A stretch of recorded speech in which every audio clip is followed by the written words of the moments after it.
Hi friends, मैं आकांक्षा शर्मा जी की with आकांक्षा में आपका स्वागत करती हूँ। सो फ्रेंड्स, ये हमारा मध्य प्रदेश जीके का एमसीक्यू का मैंने स्टार्ट किया है। इसमें अपन है ना मध्य प्रदेश के हर एक टॉपिक के एमसीक्यू करेंगे। इसका मैंने आज कोर्स भी लॉन्च कर दिया है हमारी एप्लीकेशन पर। कोर्स का चार्ज 299 रुपये है। आरंभ के कुछ लोगों को ही ये ऑफर प्राइस है। ये एमपीपीएससी की आप जितने भी एग्ज़ाम्स हो रहे हैं, ईएसबी के जितने एग्ज़ाम हो रहे हैं, सारे एग्ज़ाम्स के लिए ये बहुत ही महत्वपूर्ण श्रृंखला है। इसमें सारे पीवाईक्यू कवर रहेंगे। एमपीपीएससी की परीक्षा में जो पूछे गए हैं अब तक के प्रश्न, वो सारे भी इसमें कवर किए गए हैं।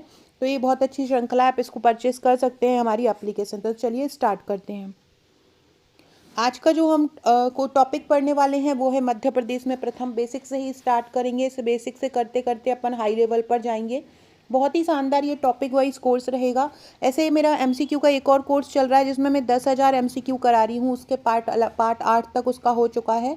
ये जो है ये हमने टॉपिक वाइज स्टार्ट किया है। हर एक टॉपिक के जितने मैक्सिमम एमसीक्यू होते हैं करने के लिए, इसमें जो एमपीपीएससी के पेपर में जितने भी अभी एग्ज़ाम हो रहे हैं, जैसे कि असिस्टेंट प्रोफेसर हो रहा है, एडीपीओ होना है, एफएसओ होना है, हो चुके हैं जो एग्ज़ाम एमपीपीएससी के, जैसे कि होम्योपैथिक डॉक्टर है, आयुर्वेदिक डॉक्टर है।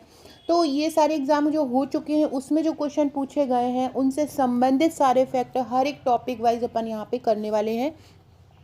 ये जो कोर्स है एमपीपीएससी का एमसीक्यू का, ये 299 रुपये का है और इसका जो एप्लीकेशन में मिल जाएगा, एप्लीकेशन की जो लिंक है वो आपको कमेंट बॉक्स में मिल जाएगी। इसके अलावा आप प्ले स्टोर से भी डाउनलोड कर सकते हैं GK with Akanksha Sharma app. याद रखिएगा, जीके विद आकांक्षा को नहीं करना है, GK with Akanksha Sharma application को डाउनलोड करना है। तो आप जीके विद आकांक्षा शर्मा को डाउनलोड कर लीजिएगा। वहाँ पे लाइव कोर्स में, एफएसओ कोर्स में, ईएसबी कोर्स में, किसी भी कोर्स में, असिस्टेंट प्रोफेसर के कोर्स में, एफएसओ के कोर्स में आपको ये हमारा 299 वाला कोर्स मिल जाएगा। पहला क्वेश्चन देखते हैं आज का। मध्य प्रदेश का पहला एवं एकमात्र शांति का नोबेल पुरस्कार विजेता कौन है? तो मध्य प्रदेश से केवल अभी तक एक ही व्यक्ति को नोबेल पुरस्कार मिला है, वो है कैलाश सत्यार्थी। ये मध्य प्रदेश के विदिशा जिले के हैं और इन्होंने बचपन बचाओ आंदोलन चलाया था। इन्होंने कौन सा आंदोलन चलाया था? इन्होंने बचपन बचाओ आंदोलन चलाया था, जिसके लिए इनको नोबेल पुरस्कार मिला था। और नोबेल पुरस्कार इनको कब मिला था? 2014 में इनको नोबेल पुरस्कार दिया गया था। तो मध्य प्रदेश का पहला एवं एकमात्र शांति का नोबेल पुरस्कार विजेता कौन हो जाएंगे? कैलाश सत्यार्थी होंगे। इन्हें पाकिस्तान की मलाला यूसुफजई के साथ ये पुरस्कार दिया गया था। बच्चों और युवाओं के दमन के खिलाफ उनके संघर्ष और सभी बच्चों की शिक्षा के अधिकार के लिए उनको ये दिया गया था। इन्होंने 83,000 से ज़्यादा बच्चों को गुलामी से मुक्त कराया है ना, ये भी याद रखिएगा, है ना। और इन्होंने बाल श्रम और शोषण के खिलाफ भी संघर्ष किया था। ठीक है, तो याद रखिएगा कैलाश सत्यार्थी को। मेघा पाटकर जो हैं पर्यावरण से संबंधित हैं और अटल बिहारी वाजपेयी हमारे पूर्व प्रधानमंत्री हैं। अगला क्वेश्चन है मध्य प्रदेश का पहला राष्ट्रीय उद्यान कौन सा है? इसकी स्थापना कब हुई? देखो, मध्य प्रदेश का पहला राष्ट्रीय उद्यान कान्हा-किसली राष्ट्रीय उद्यान है और इसकी स्थापना वैसे तो 1933 में अभयारण्य के रूप में हो गई थी। सबसे पहले इसकी स्थापना जो है सेंचुरी, जिसको हम अभयारण्य बोलते हैं, 1933 में इसकी स्थापना अभयारण्य के रूप में हो गई थी और 1955 में इसको क्या दे दिया था? राष्ट्रीय उद्यान का दर्जा दे दिया था। 1955 में इसको क्या दे दिया था? राष्ट्रीय उद्यान का दर्जा दे दिया था। और 1973 में इसको प्रोजेक्ट टाइगर के अंतर्गत शामिल कर लिया था। प्रोजेक्ट टाइगर के 1973-74 में इसको प्रोजेक्ट टाइगर के अंतर्गत शामिल कर लिया था। ये कहाँ पर है? तो कान्हा-किसली राष्ट्रीय उद्यान जो है मंडला और बालाघाट जिले में है। कान्हा-किसली राष्ट्रीय उद्यान कहाँ पर है? मंडला और बालाघाट जिले में कान्हा-किसली राष्ट्रीय उद्यान। ये क्षेत्रफल के हिसाब से भी राज्य का सबसे बड़ा उद्यान है ना, और मध्य प्रदेश का सबसे बड़ा उद्यान है। और बारहसिंघा के संरक्षण के लिए भी ये जाना जाता है। किसके? बारहसिंघा के संरक्षण के लिए भी इसको जानते हैं। याद रखना, किसके संरक्षण के लिए जाना जाता है? बारहसिंघा के संरक्षण के लिए ये जाना जाता है। ठीक है, तो ये याद रखिएगा। जो पेंच राष्ट्रीय उद्यान है ये मध्य प्रदेश और महाराष्ट्र की सीमा पर स्थित है।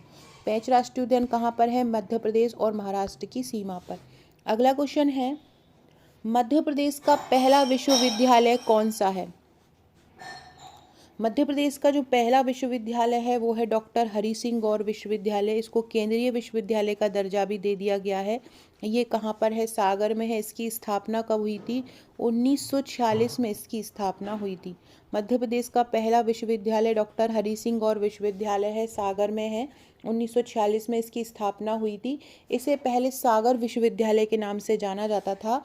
इसको जो ये हरि सिंह गौर विश्वविद्यालय, इसको 2009 में केंद्रीय विश्वविद्यालय का दर्जा दे दिया गया, 2009 में। तो पूछा जाएगा कि सागर विश्वविद्यालय को केंद्रीय विश्वविद्यालय का दर्जा कब दे दिया गया है? तो सागर विश्वविद्यालय को केंद्रीय विश्वविद्यालय का दर्जा दिया गया है 2009 में। ये इम्पोर्टेंट फैक्ट है, याद रखना।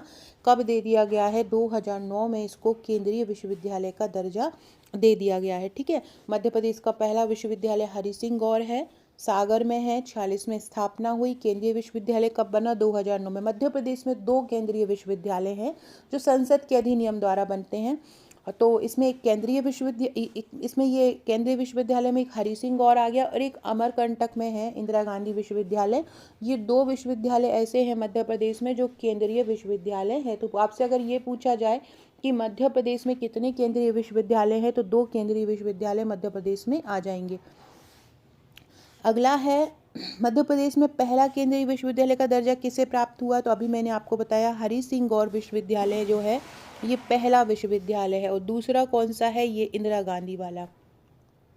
इंदिरा गांधी राष्ट्रीय आदिवासी विश्वविद्यालय अमरकंटक को केंद्रीय विश्वविद्यालय का दर्जा कब दिया? ये भी आपसे पूछा जा सकता है, क्योंकि 2 विद्यालय हैं केंद्रीय विश्वविद्यालय, इसको दे दिया गया था। ये इसकी स्थापना जो है 2007 के तहत हुई थी और 2008 में अस्तित्व में आया था और 2008 से ये प्रभावी हुआ था। तो इसको 2007 में इसको दर्जा दे दिया गया था और हरि सिंह गौर विश्वविद्यालय को 2009 में दे दिया गया था। ठीक है। अगला है, पहला अंतर्राष्ट्रीय हवाई अड्डा। मध्य प्रदेश का पहला अंतर्राष्ट्रीय हवाई अड्डा कौन सा है? स्थापना इसकी कब हुई?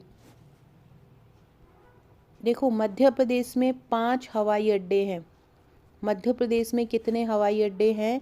मध्य प्रदेश में 5 हवाई अड्डे हैं अगर ये पूछा जाए।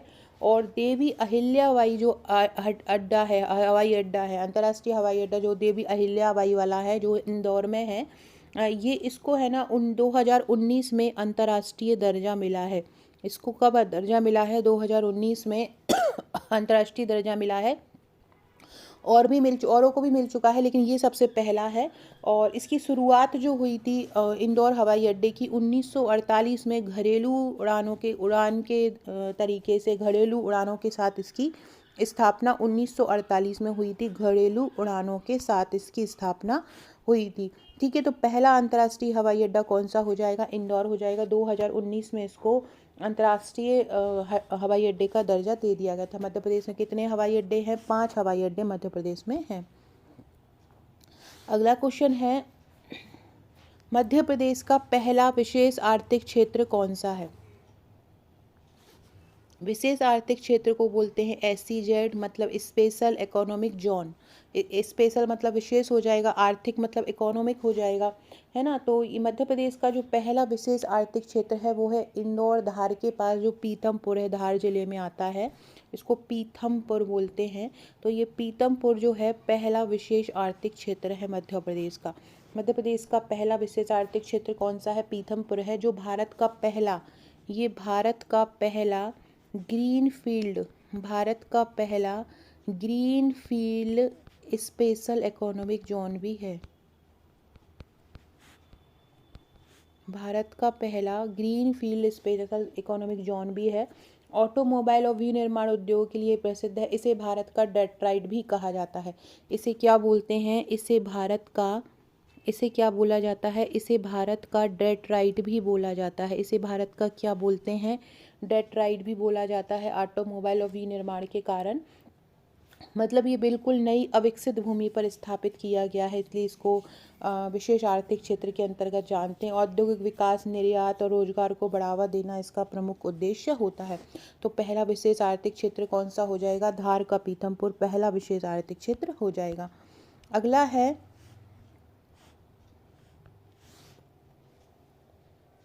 मध्य प्रदेश का पहला जीवाश्म राष्ट्रीय उद्यान कौन सा है?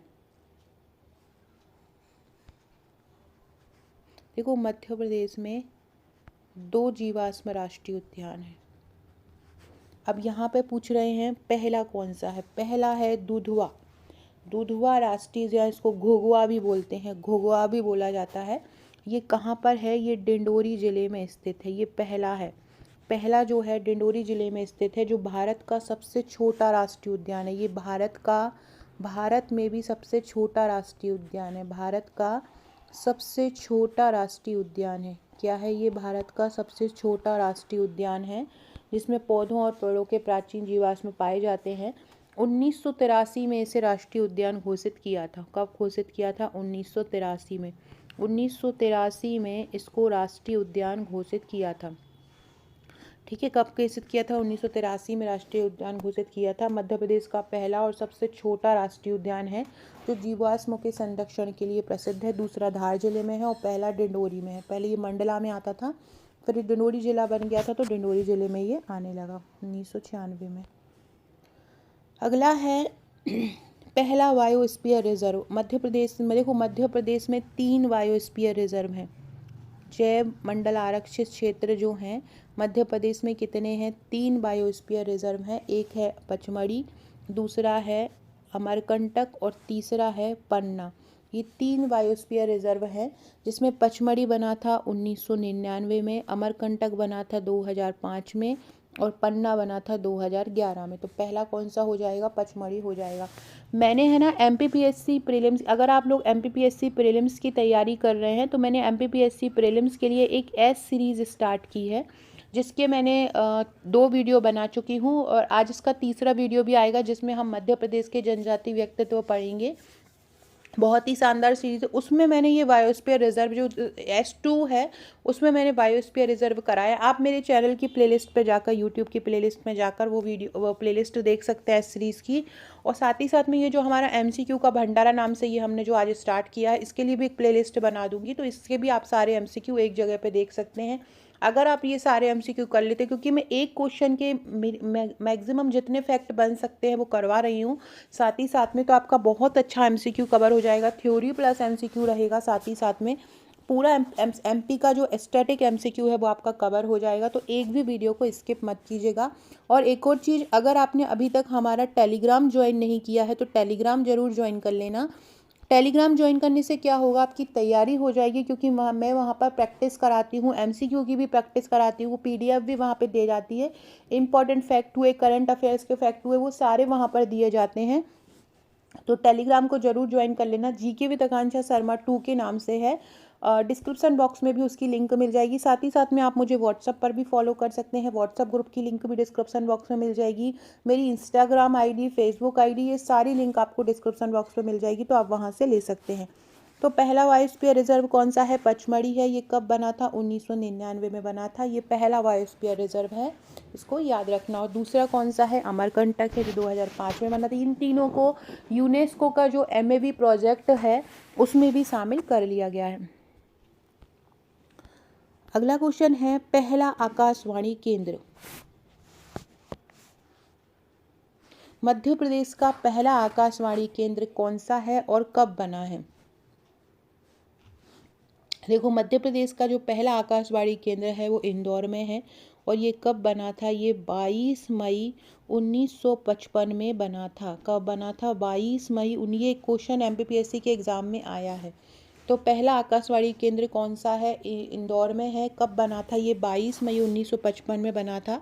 ये मध्य प्रदेश में रेडियो प्रसारण की आधिकारिक शुरुआत इसके तहत हो गई थी। बाद में भोपाल में भी एक बन गया है आकाशवाणी। अब तो भोपाल में भी है, जबलपुर में भी है, भोपाल में भी बन गया है, जबलपुर में भी बन गया है, ग्वालियर में भी बन गया है ना, और इधर भी स्थापित ये हो गया है। तो ये याद रखना। ऑल इंडिया रेडियो को आधिकारिक तौर पर 1957 से आकाशवाणी के रूप में जाने जाने लगा। पहले ये जो आकाशवाणी है ना, उसको ऑल इंडिया रेडियो के नाम से जाना जाता था 1957 से पहले। 1957 के बाद से जो ऑल इंडिया रेडियो है उसको आकाशवाणी के नाम से जाना जाने लगा। तो क्या हो जाएगा इसका? इंदौर। 22 मई भी याद रखिएगा। अगला है मध्य प्रदेश का पहला सबसे बड़ा रेलवे जंक्शन कौन सा है? देखो, एक इटारसी का नाम आता है और एक कमलावती जो हबीबगंज स्टेशन है। पहला अगर बात किया जाए, पहला सबसे बड़ा रेलवे और व्यस्त रेलवे जंक्शन कौन सा है, तो इटारसी जंक्शन है, जो अपनी कटनी कनेक्टिविटी और भारी रेल यातायात के कारण जाना जाता है। यहाँ पर उत्तर, पश्चिम, दक्षिण, पूर्व, पश्चिम ट्रेन दिशा में ट्रेनें जाती हैं और ये मालगाड़ियों की संख्या के मामले में भी सबसे बड़े जंक्शनों में गिना जाता है। मध्य प्रदेश का सबसे व्यस्त जंक्शन हम इसको इटारसी जंक्शन को मानते हैं।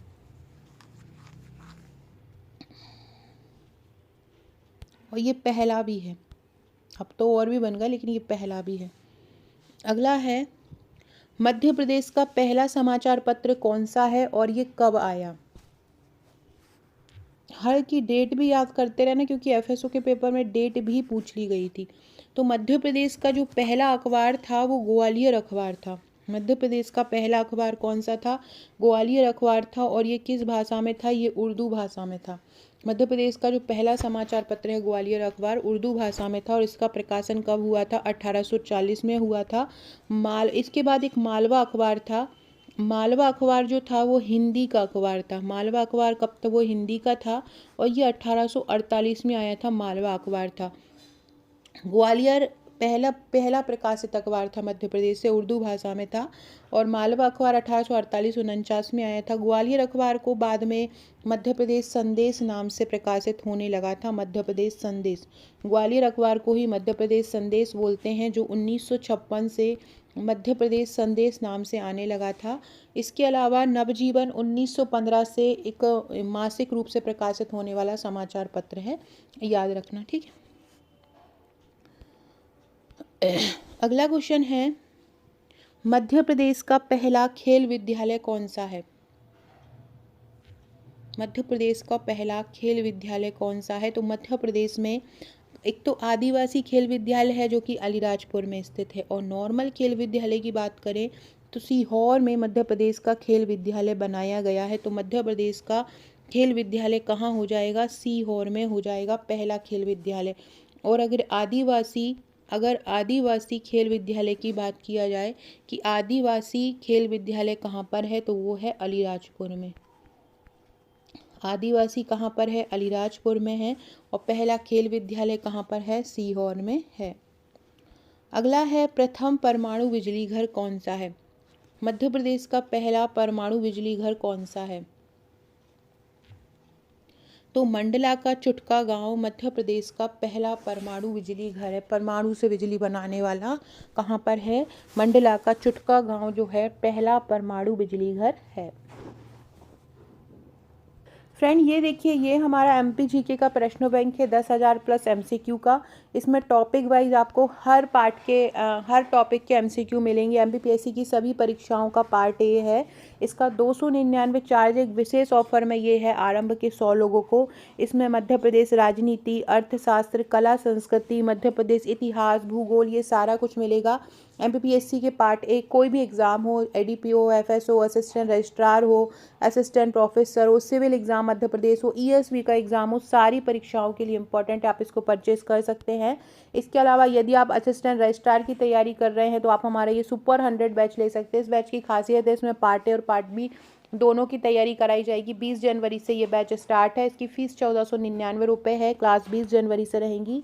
आरंभ के 100 लोगों को ही ये ऑफर है। इसमें recorded class, notes, MCQ, PYQ, ये सारी चीज़ मिलेंगी। इसके अलावा ये हमारा एमपी सेट का कोर्स है। इसका चार्ज 199 रुपये है। और इसमें पार्ट ए का शिक्षण एप्टीट्यूड, शोध एप्टीट्यूड, संप्रेषण, आईसीटी, लोक विकास पर्यावरणीय, उच्च शिक्षा पर्यावरण, ये सारी चीज़ें आपको मिलेंगी। और इसका चार्ज कितना है? 199 रुपये है।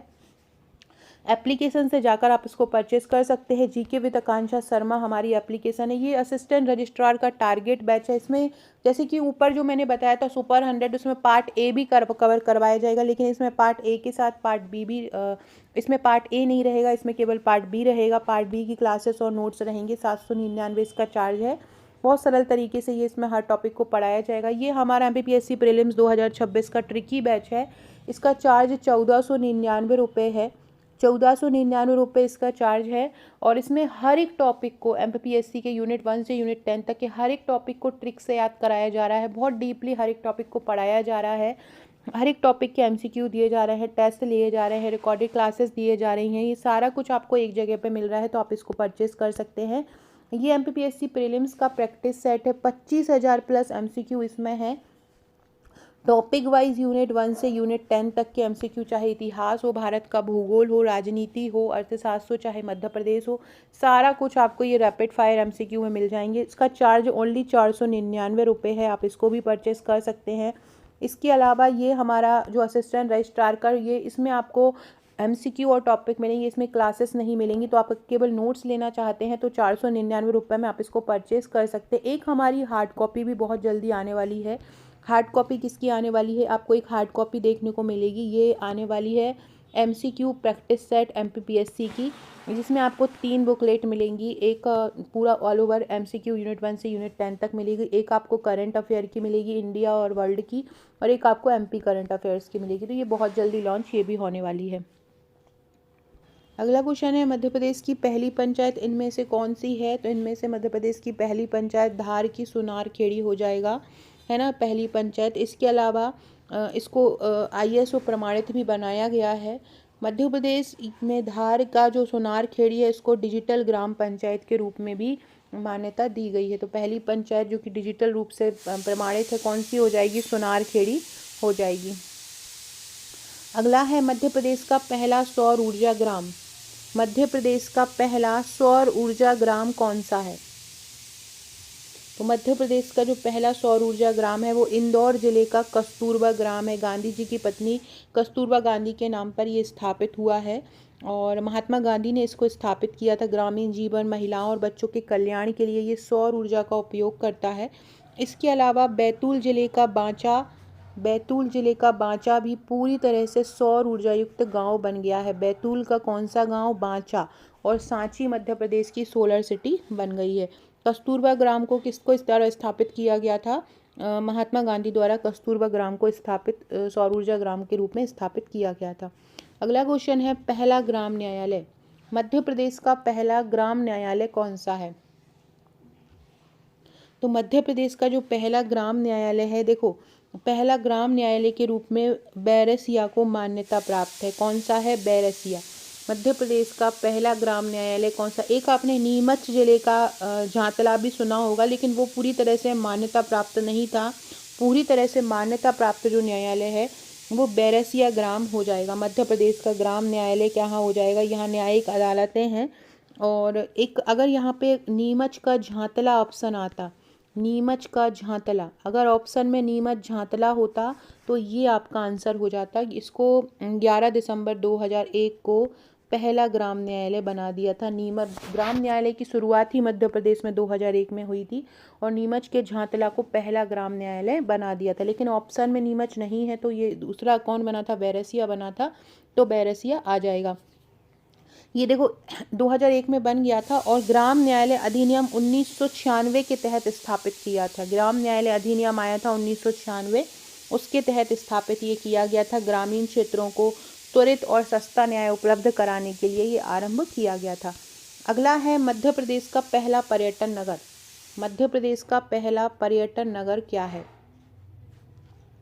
मध्य प्रदेश का पहला पर्यटन नगर शिवपुरी को कहा जाता है।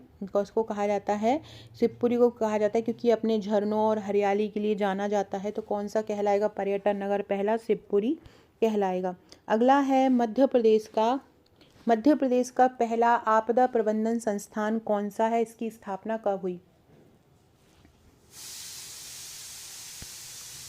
फ्रेंड्स, ये मध्य प्रदेश में जो अपन प्रथम कर रहे हैं, इसके करीब 200 क्वेश्चन रहेंगे। ये अपन अभी इसका पार्ट ए कर रहे हैं। इसका पार्ट दूसरा भी आएगा। कल या परसों में मैं इसका दूसरा पार्ट लेके आऊँगी। पहला आपदा प्रबंधन संस्थान भोपाल में है। इसको DMI भी बोलते हैं, डिजास्टर मैनेजमेंट इंस्टीट्यूट। तो ये आपदा प्रबंधन संस्थान जो है भोपाल में, ये कब बना था? ये 1987 में बना था। कब बना था? ये 1987 में बना था।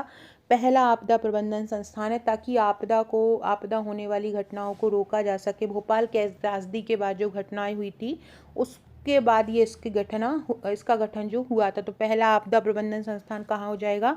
भोपाल में हो जाएगा। अगला है पहला रत्न परिष्कृत केंद्र कहाँ पर है? पहला रत्न परिष्कृत केंद्र हो जाएगा जबलपुर में। पहला रत्न परिष्कृत केंद्र कहाँ हो जाएगा? जबलपुर में हो जाएगा। इसको हम बोलते हैं जेम पॉलिशिंग सेंटर। इसको और क्या बोला जाता है? जेम पॉलिशिंग सेंटर भी इसको बोला जाता है। रत्नों को तराशने और पॉलिश करने का काम करता है। रत्न उद्योग के रूप में ये जाना जाता है। सो फ्रेंड्स, ये हमारा जो पार्ट ए है जो हमारा मध्य प्रदेश में प्रथम है उसका पहला भाग कंप्लीट हुआ। उसका जो दूसरा भाग है, जो इस प्रकार से दूसरे क्वेश्चन भी रहेंगे, ये अपन नेक्स्ट वीडियो में करेंगे। टेलीग्राम को पीडीएफ के लिए ज्वाइन कर लेना अगर आपने नहीं किया हो। और हमारे असिस्टेंट रजिस्ट्रार एमपी सेट की क्लासेस भी चल रही हैं, केमिस्ट्री की क्लास भी चल रही हैं, तो यूट्यूब पर वो जरूर देखिएगा। Okay friends, thank you.